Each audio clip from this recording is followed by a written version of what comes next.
Hello, welcome to my YouTube channel.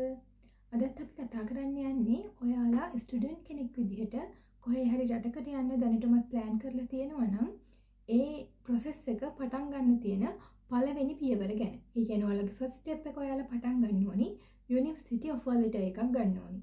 ඔයාලා මුලින්ම ඔයාලා කැමති රටක ඔයාලා යන්න බලාපොරොත්තු වෙන රටේ තියෙන යුනිවර්සිටිස් ගැන මුලින්ම ස්ටඩීස් කරන්න ඕනි. ඊට පස්සේ ඔයාලට අදාළ ඔයාලා කැමති ෆීල්ඩ් එකකින් ඔයාලා කැමති යුනිවර්සිටි එකක් තෝරගන්න ඕනි. ඒ තෝරගත්තට පස්සේ ඔයාලට කරන්න තියෙන ප්‍රධානම දේ තමයි යුනිවර්සිටි ඔෆර් ලෙටර් එක ගන්න එක. යුනිවර්සිටි ඔෆර් ලෙටර් එක ගන්න නම් ඔයාලා යුනිවර්සිටි ඇප්ලිකේෂන් එක ප්‍රොසෙස් කරන්න ඕනි. යුනිවර්සිටි එකේ ඇප්ලිකේෂන් එක ප්‍රොසෙස් කරාට පස්සේ ඔයාලට පුළුවන් යුනිවර්සිටි එකෙන් ඔයාලගේ ඔෆර් ලෙටර් එක ගන්න.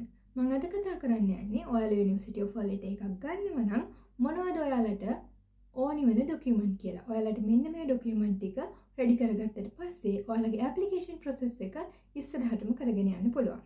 මුලින්ම අපි බලමු ඕනි වෙන ඇකඩමික් ඩොකියුමන්ට්ස් මොනවද කියලා.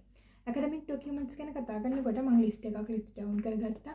ඔයාලට මේක පැහැදිලිව කරන්න ඕන නිසා මුලින්ම ඔයාලගේ O level A level certificates ඕනි වෙනවා. ගොඩක් වෙලාවට ඔයාලා යන්නේ ඩිග්‍රී එකකට නම් ඔයාලට මේ සර්ටිෆිකේට්ස් දෙකම ඕනි වෙයි. එහෙම නැතුව ඔයාලා apply කරන්නේ මාස්ටර්ස් වලට නම් ගොඩක් වෙලාවට ඔයාලගෙන් A level certificate එක විතරයි ඉල්ලන්නේ. ඔයාලා මේ දෙකම education department එකෙන් ගත්තු certificate එක වෙන්න ඕනි. එහෙම නැතුව ඔයාලට ඉස්කෝලෙන් හම්බ වෙච්ච certificate එක ඔයාලට මේ application process එකේදී පාවිච්චි කරන්න බෑ. ඔයාලට කැමති නම් education department එකෙන් කලෙක්ට් කරලා ඒක ෆොරේන් මිනිස්ට්‍රි එකෙන් සර්ටිෆයි කරගන්න පුළුවන්. මොකද සමහර රටවල් වලට ওই දෙකම සර්ටිෆයි කරලා තියෙන්න ඕනි. ඊට පස්සේ ඔයගලන්ට ඕනි වෙනවා ඔයගලගේ යුනිවර්සිටි එකේ බැචලර් ඩිග්‍රී එකේ සර්ටිෆිකේට් එක සහ ට්‍රාන්ස්ක්‍රිප්ට් එක. මේ දෙකම ගොඩක් වෙලාවට තියෙන්නේ ඉංග්‍රීසි මීඩියම් වලින්. එහෙම නැත්නම් ඔයාලා ඉංග්‍රීසි වලට ට්‍රාන්ස්ලේට් කරලා තියෙන්න ඕනි. ඊට පස්සේ සමහර යුනිවර්සිටිස් වලින් ඉල්ලන ඔයාලගෙන් ස්කූල් ලීවින් සර්ටිෆිකේට් එක. මෙන්න මේ ස්කූල් ලීවින් සර්ටිෆිකේට් එකට ඔයාලට ඔයාලගේ A level certificate එක පාවිච්චි කරන්න පුළුවන්. ඒක ප්‍රශ්නයක් නෑ. ඊට පස්සේ තව අදාළ documents category එකක් තමයි language proficiency එක. ඔයාලා language එක පෙන්නනකොට ඔයාලගේ course එක යන්නේ English වලින් නම් ඔයාලට English වලට අදාළ certificate එකක් submit කරන්න වෙනවා. දැන් මම ඉන්න රටේ නම් ඔයාලා German වලින් කරනවා නම් ඔයාලට German වලින් certificate එකක් submit කරන්න වෙනවා. ඔයාලා English IELTS හරි එහෙම නැත්නම් TOEFL එහෙමත් නැත්නම් PTE මේ කැමති එකකින් ඔයාලට යුනිවර්සිටි එකෙන් ඔයාලගෙන් ඉල්ලන ස්කෝර් එකට අදාළව සර්ටිෆිකේට් එක හදාගෙන තියෙන්න ඕනි. ඒක ඔයාලට සබ්මිට් කරන්න පුළුවන් ඔයාලගේ English proficiency එකට. ඊට අමතරව ඔයාලා ජර්මන් කරනවා නම් ඔයාලට Goethe Institute එකෙන් හරි නැත්නම් DSH සර්ටිෆිකේට් එකක් හරි සබ්මිට් කරන්න වෙනවා යුනිවර්සිටි එකට. ඔයාලගේ ලැන්ග්වේජ් එක විදිහට ඔයාලා ජර්මන් තෝරගන්න ඕන. ඔන්න ඔය විදිහට ඔයාලට ලැන්ග්වේජ් එකට ඔය කියන විදිහට සර්ටිෆිකේට් එක රෙඩි කරගන්න පුළුවන්. ඊට පස්සේ ඔයාලට ඕනි වැලිඩ් පාස්පෝර්ට් එකක්. ඔයාලගේ පාස්පෝර්ට් එකේ ඔයාලගේ data තියෙන page එක නැත්නම් ෆොටෝ page එක ස්කෑන් කරලා ස්කෑන් කොපි එකක් තියාගන්න ඕනේ. මේ හැම එකක්ම ඔයාලා ස්කෑන් කරලා ස්කෑන් කොපි එකක් තමයි තියාගන්න ඕනේ සබ්මිට් කරන්න කලින්. ඊට පස්සේ ඔයාලට ඕනි වෙනවා CV එක. CV එක හදනකොට යුරෝප් ක්‍රමයට CV එකක් හදාගන්න. ඒක ඔයාලට ඇඩ්වාන්ටේජ් එකක් වෙන්න පුළුවන්. ඔයාලගේ ඇප්ලිකේෂන් ප්‍රොසෙස් එක සාර්ථක කරගන්න. ඊට පස්සේ ඔයාලගේ ස්ටේට්මන්ට් ඔෆ් පර්පස් එහෙම නැත්නම් මොටිවේෂන් ලෙටර් එක මේ දෙකෙන් එකක් යුනිවර්සිටි එකෙන් ඉල්ලන්න පුළුවන්. ඒක අනිවාර්යෙන් හරිම ස්ට්‍රෝං වෙන්න ඕනි. මොකද මේක ඔයාලගේ ඇප්ලිකේෂන් ප්‍රොසෙස් එකේ වැඩිපුරම අවධානය යොමු කරන ඩොකියුමන්ට් එකක් වෙනවා.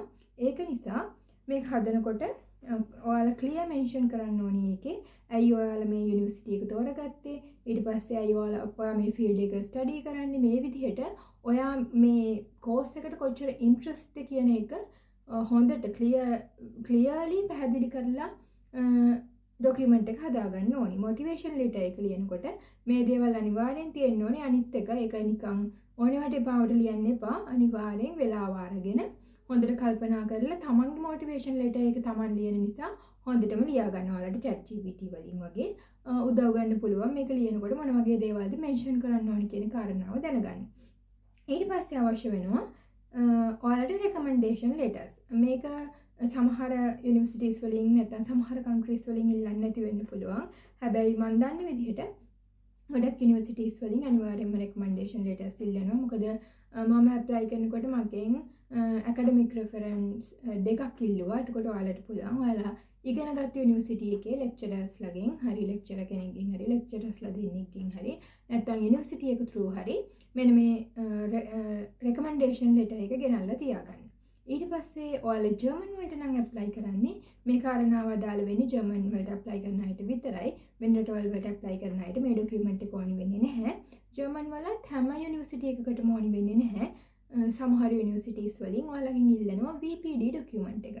VPD ඩොකියුමන්ට් එක ඔයාලා යුනිවර්සිටි හරහා ඇප්ලයි කරන්න ඕනි. එතකොට සමහර යුනිවර්සිටීස් වලට යුනිවර්සිටි through ඔයාලට ඇප්ලයි කරන්න පුළුවන්. සමහරව ඉල්ලන්නේ යුනිවර්සිටි වලින් ගන්න VPD ඩොකියුමන්ට් එක විතරයි. සමහර යුනිවර්සිටීස් වලින් මේ දෙකම අවශ්‍ය වෙන්නේ නැහැ. ඔයාලට ඩිරෙක්ට් ඔයාලගේ මේ මම කලින් කියපු ඩොකියුමන්ට් විතරක් අප්ලෝඩ් කරලා ඔයාලගේ ප්‍රොසෙස් එක ඉස්සරහට කරගෙන යන්න පුළුවන්. ඊට පස්සේ ඕනි වෙනවා සමහර ඒවායින් එයාලට පේමන්ට් එක කරාට පස්සේ ප්‍රොසෙස් එක කරගෙන යන යුනිවර්සිටීස් තියෙනවා.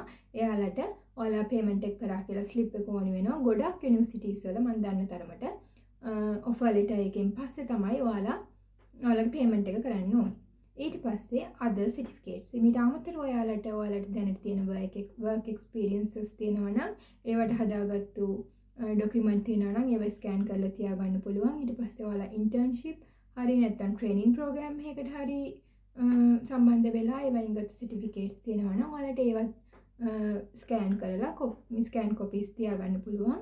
මේවා අත්‍යවශ්‍ය නැහැ. සමහර ඇප්ලිකේෂන් පෝර්ටල් වලින් මේවා අප්ලෝඩ් කරන්න කියලා ඉල්ලන්නේත් නැහැ. නැත්නම් එහෙම ඉල්ලලා තියෙන යුනිවර්සිටීස් තියෙනවා නම් ඔයාලට පුළුවන් මේවා ඇප්ලයි කරන්න. ඒවා අත්‍යවශ්‍ය නැති වුණාට ඔයාලගේ මේ ප්‍රොසෙස් එකේදී ගොඩක් වෙලාවට ඒක ඔයාලට ඇඩ්වාන්ටේජ් එකක් වෙන්න පුළුවන්. හෙල්ප්ෆුල් වෙන්න පුළුවන්. ඒක නිසා මෙන්න මේ ඩොකියුමන්ට් ලිස්ට් එක හදාගත්තට පස්සේ ඔයාලට පුළුවන් ඔයාලගේ ඇප්ලිකේෂන් ප්‍රොසෙස් එක ස්ටාර්ට් කරන්න. බයි බයි.